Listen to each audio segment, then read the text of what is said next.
తాకట్లో ఉన్న మీ బంగారాన్ని విడిపించి ఆ రోజు ఆన్లైన్ రేటుకి కొంటాం. Sharma gold company. నమస్తే, వెల్కమ్ టు సుమన్ టీవీ. నేను గిరిజ.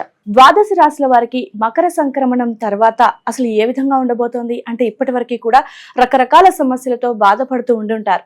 సో మరి ఆ బాధలన్నింటి నుంచి విముక్తి కలగాలి అంటే చక్కటి పరిహారాలు తెలియాలి కదా రాశిపరంగా. మరి ద్వాదశ రాశుల వారికి ఈ నెల 21వ తేదీ నుంచి 31వ తేదీ వరకు మరి ఏ విధంగా ఉండబోతోంది అని తెలియచేయడానికి ఇవాళ మనతో పాటు ఉన్నారు ప్రముఖ జ్యోతిష్య పండితులు బ్రహ్మశ్రీ నందిపట్ల శ్రీహరి శర్మ గురువు గారు. మరి వారి మాటల్లో తెలుసుకునే ప్రయత్నం చేసేద్దాం. గురువుగారు నమస్కారం. వాగర్థావివ సంపృక్తౌ వాగర్థ ప్రతిపత్తయే జగతః పితరౌ వందే పార్వతీ పరమేశ్వరౌ. సదాశివసమారంభాం శంకరాచార్య మధ్యమాం అస్మదాచార్య పర్యంతం వందే గురు పరంపరాం. ఆదిత్యాయ చ సోమాయ మంగళాయ బుధాయ చ గురు శుక్ర శనిభ్యశ్చ రాహవే కేతవే నమః. శృంగేరి జగద్గురు పీఠాధిపతులకి కంచి పీఠాధిపతులకి నమస్కారములు తెలియచేసుకుంటూ కార్యక్రమాన్ని ప్రారంభిద్దాం. గురుగారు, మకర సంక్రమణం తర్వాత ద్వాదశ రాశుల గురించి చెప్పుకుంటున్నాం కదా. సో అందులో భాగంగా 21వ తేదీ నుంచి 31వ తేదీ వరకు ఈ సమయంలో సింహరాశి వారికి ఏ విధంగా ఉండబోతుంది అంటారు గురుగారు?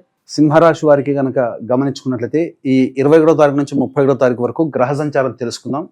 12వ ఇంట కుజుడు స్తంభించి వక్రీకరించి ఉండడం, అలాగే గురువు దశమ స్థానంలో వక్రీకరించి స్థితి పొంది ఉండడం, 2వ ఇంట కేతువు, 5వ ఇంట బుధుడు, 6వ ఇంట రవి శుభస్థానము, 7వ ఇంట శని శుక్రుడు, అలాగే ఈ రాహువు 8వ ఇంట. వెరసి చూసుకున్నట్లయితే మనకు ఒక కేతువు మరియు శుక్రుడు శని ఈ 3 గ్రహాలు తప్ప మిగతా అన్ని గ్రహాలు కూడాను అనుకూలంగా ఉన్నాయి. ముఖ్యంగా గమనించుకున్నట్లయితే ఇక్కడ కుజుడు 12వ స్థానంలో వక్రీకరించి ఉన్నప్పటికీ కూడాను ప్రధానంగా ఈ లాభ ఫలితాలని ఇస్తున్నటువంటి కారణం చేత ముఖ్యంగా లాయర్ రంగము కానీ, సంబంధించినటువంటి రియల్ ఎస్టేట్ రంగంలో ఉన్నటువంటి వాళ్ళు కానీ, అలాగే ఈ భూ సంబంధమైనటువంటి వ్యాపారాలు చేసేటువంటి వాళ్ళు కానీ, రైతులు కానీ చాలా లాభస్థానంలో స్థితి పొంది ఉంటారు. అన్నిటికంటే మించి మొక్కవోని ధైర్యంతో అన్ని రంగాల్లో ఉన్నటువంటి వారు ధైర్య సాహసాలకి కొదవు లేకుండా అన్ని విధాలుగా ఆనందంగా ఉంటారని చెప్పవచ్చు. ఇక ప్రధానంగా గురుగ్రహ ప్రభావం కూడా చూసుకున్నట్లయితే గురువు కూడాను వక్రీకరించి దశమ స్థానంలో ఉన్న నవమ ఫలితాలు కూడా ఇస్తున్నటువంటి కారణం చేత ముఖ్యంగా విదేశీయానము, విదేశీ విద్యకు సంబంధించి చేయ ప్రయత్నాల్లో ఉన్నటువంటి విద్యార్థులు కోరుకున్నటువంటి విద్యాలయాల్లో ప్రవేశాన్ని పొందుతారు. ఉన్నత విద్య అభ్యసించడానికి మార్గాలు సుగమం చేసుకుంటారు. ఇక అష్టమ స్థానంలో ఉన్నటువంటి రాహు ఒక్కటే కొంత నష్ట ఫలితాలను అనగా ముఖ్యంగా ధనపరమైనటువంటి నష్టాలు కలిగించడం, అనగా ఎవరికైనప్పటికీ కూడాను డబ్బులు అప్పుగా ఇస్తే అవి తిరిగి మళ్ళీ రావు. కాబట్టి సింహరాశిలో జన్మించినటువంటి వాళ్ళు డబ్బు వ్యవహారాల్లో జాగ్రత్తలు పాటించండి. ముఖ్యంగా ఈ వెన్నుముక సంబంధించినటువంటి సమస్యలు బాధిస్తాయి. ఈ వాహనాన్ని నడిపేటప్పుడు జాగ్రత్తలుగా పాటించండి. ఇక ముఖ్యంగా సింహరాశిలోకి సంబంధించినటువంటి 7వ స్థానంలో శని శుక్రుల యొక్క ప్రభావం వెరసి చూసినట్లయితే ప్రధానంగా ఈ యొక్క సంబంధించినటువంటి సింహరాశి వారు స్త్రీపరమైనటువంటి విద్వేషాన్ని పొందే అవకాశాలు గోచరమవుతున్నాయి. అకారణముగా స్త్రీల వలన కష్టాలు, కాబట్టి వాళ్లతో వాగ్వివాదాలు చేసుకోకపోవడమే చాలా మేలనేటువంటి విషయాన్ని గమనించుకోవాలి.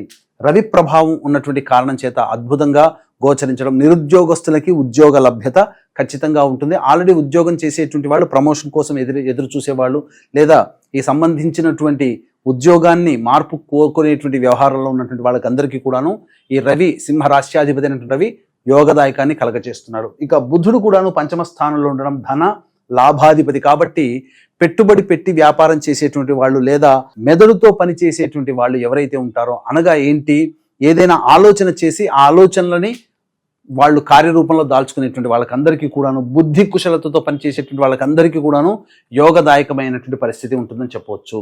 ఇక ముఖ్యంగా కేతుగ్రహ ప్రభావము కొన్ని అనుకోని సంఘటన వల్ల ఖర్చులు అనుకోకుండానే ఎక్కువగా జరుగుతాయి. ఊహించని విధంగా ఖర్చులు ఎక్కువగా ఉంటాయి. తర్వాత చెప్పొచ్చేది ఏమిటంటే ఎఫ్ఎంసీజీ రంగంలో ఉన్నటువంటి వాళ్ళు, రియల్ ఎస్టేట్ రంగంలో ఉన్నటువంటి వాళ్ళు, లాయర్ వృత్తిలో ఉన్నటువంటి వాళ్ళు, భూ సంబంధమైనటువంటి వ్యాపారాల్లో ఉన్నటువంటి వాళ్ళు, road side vendors, curry points, అలాగే తీర్థయాత్రలు, పూజా స్టోర్స్ నడుపుకునేటువంటి వాళ్ళు, రెస్టారెంట్స్, హోటల్ బిజినెస్, అలాగే ఎడ్యుకేషనల్ ఇన్స్టిట్యూషన్స్, జ్యువెలరీ రంగంలో ఉన్నటువంటి వాళ్ళు, వీళ్ళందరికీ కూడాను చాలా వ్యాపారంలో అనుకూలత ఎక్కువగా ఉంటుంది. ధనాదాయం కూడా చాలా చక్కగా ఉంటుంది. పేరు ప్రతిష్టలు పొందుతారని చెప్పవచ్చు. ముఖ్యంగా ఈ సంబంధించినటువంటి ఎడిబుల్ ఆయిల్స్, ఐరన్, స్టీల్ రంగంలో ఉన్నటువంటి వాళ్ళు, అలాగే చర్మ సంబంధ, తోలు సంబంధమైనటువంటి వ్యాపారాల్లో ఉన్నటువంటి వాళ్ళు, 4th క్లాస్ ఎంప్లాయీస్గా ఉన్నటువంటి వాళ్ళు, ఎవరైనా కానీ 4th గ్రేడ్ ఎంప్లాయీస్గా ఉన్నటువంటి వాళ్ళు అందరికీ కూడాను కొన్ని కష్టములు తప్పవు. ముఖ్యంగా ఈ రాశిలో జన్మించినటువంటి స్త్రీలు ఇతరుల వలన ఎక్కువగా ఇబ్బందుల పాలయ్యే అవకాశాలు ఈ 11-12 రోజుల్లో గోచరమవుతున్నాయి. ఇక అన్నిటికంటే ముఖ్యంగా గమనించుకున్నట్లయితే ప్రధానంగా కుల వృత్తుల్లో, చేతి వృత్తుల్లో ఉన్నటువంటి వాళ్ళకి మంచి ఫలితాలు పొందుతారు. మంచి ధనాదాయం కూడా చాలా చక్కగా ఉంటుందని చెప్పవచ్చు. ఇక గమనించుకున్నట్లయితే ఏతావాత ఈ యొక్క 21వ తారీఖు నుంచి 31వ తారీఖు వరకు ఏ రోజుల్లో ఖర్చులు అధికంగా ఉంటాయి, ఏ రోజుల్లో ఆదాయం ఎక్కువగా ఉంటుందనే విషయాల్ని మనం క్లుప్తంగా తెలియచేసుకుందాం. వీక్షించేటువంటి ప్రేక్షకులకి గమనిక, ఈ యొక్క జనవరి 29వ తారీఖు రోజున మౌని అమావాస్య చాలా ప్రభావవంతమైనటువంటిది. ఆ రోజున శ్రవణ నక్షత్రం కూడా ఉన్నటువంటిది. కావున ఆ రోజున సంబంధించి జాతకరీత్యా వివిధ సమస్యలు, ముఖ్యంగా శత్రు సమస్యలు, కోర్టు సమస్యలు, ధనపరమైనటువంటి, ఉద్యోగపరమైనటువంటివి, ఈ ప్రయోగ బాధలతో ఇబ్బంది పడుతున్నటువంటి వాళ్ళకి దశమహావిద్యలలో భాగంగా ప్రత్యంగిర హోమము, బగలాముఖి హోమము, ధూమవతి హోమము, రాజశ్యామల హోమము, వారాహి హోమములు పర్ హెడ్ 2100 రూపాయలకి చేయించడం జరుగుతుంది. కార్యక్రమ తదనంతరం కాంటాక్ట్ చేసి మీ గోత్రనామాలు నమోదు చేసుకోవచ్చు. ఇక గమనించుకున్నట్లయితే 21వ తారీఖు రోజున ఊహించని విధంగా ఎక్కువగా ఖర్చులు ఉంటాయి. జాగ్రత్త పడండి. అనుకోని ఖర్చులు మిమ్మల్ని ఇబ్బంది పెడతాయి. 22, 23వ తారీఖుల్లో చూసుకున్నట్లయితే నూతన వ్యక్తుల పరిచయము, సంఘంలో పేరు ప్రతిష్టలు పొందినటువంటి వ్యక్తుల యొక్క పరిచయ ప్రభావము, మీ యొక్క సమస్యలకి ఎదుటి వాళ్ళ సహాయ సహకారాలు మిత్రుల ద్వారా, బంధువుల ద్వారా అందడము, ఆ సమస్యల్ని మీరు పరిష్కరించుకోవడం అనేటువంటిది జరుగుతుంది. ఇక 24, 25, 26 ఈ తారీఖుల్లో వాహనం నడిపేటప్పుడు జాగ్రత్తలు పాటించాలి. వాహన మరమ్మతులు, గృహోపకరణాలు, గృహ మరమ్మతులకి ఖర్చులు అధికంగా ఉంటాయి. అలాగే తల్లిగారి ఆరోగ్యం పట్ల శ్రద్ధ వహించాల్సినటువంటి పరిస్థితి. 27, 28వ తారీఖుల్లో చూసుకున్నట్లయితే అధిక శ్రమ, శారీరక ఒత్తిడి ఇవన్నీ ఎక్కువగా ఉండడము, అనారోగ్యము చేసేటువంటి అవకాశాలు గోచరమవుతున్నాయి. 29, 30వ తారీఖుల్లో రాని బాకీలు వసూలవుతాయి. అన్నిటికంటే మించి మీ యొక్క ఖర్చులకి, అవసరాలకి మించినటువంటి ధనాదాయం మీకు కలుగుతుంది. 31వ తారీఖు రోజున మీరు చేసేటువంటి ప్రతి పనులలో ఎదుటి వాళ్ళ యొక్క సహాయ సహకారాలతో మీరు అన్నీ కూడాను సమస్యల్ని పరిష్కరించుకోగలుగుతారు. ధనాదాయం కూడా బాగుంటుంది. అలాగే దాంపత్య సమస్యలు, వ్యాపార భాగస్వామి సమస్యల నుంచి కూడా బయటపడతారని చెప్పవచ్చు.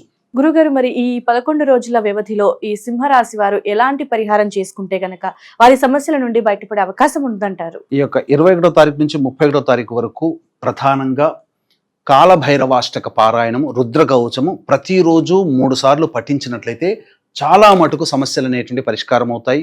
ఇప్పుడు చెప్పినటువంటి విషయాల కంటే విభిన్నంగా మీ యొక్క జీవితం ఉందంటే మీ యొక్క జన్మ జాతకంలో నడుస్తున్నటువంటి గ్రహ దశాంతర దశల యొక్క ప్రభావాలు. కావున దగ్గరలోని మంచి ఉపాసనా పరులైనటువంటి జ్యోతిష్యులను సంప్రదించి వారి సలహాలు, సూచనలు కనుక పాటించినట్లయితే మరింత మెరుగైనటువంటి ఫలితాలను పొందుతారని చెప్పవచ్చు. గురుగారు, సో రాశిపరంగా ఏ విధంగా ఉండబోతుంది, అలాగే పాటించాల్సినటువంటి పరిహారాన్ని కూడా చాలా చక్కగా తెలియజేశారు గురుగారు. ధన్యవాదాలు. సర్వం శ్రీ ఉమామహేశ్వర పరబ్రహ్మార్పణమస్తు.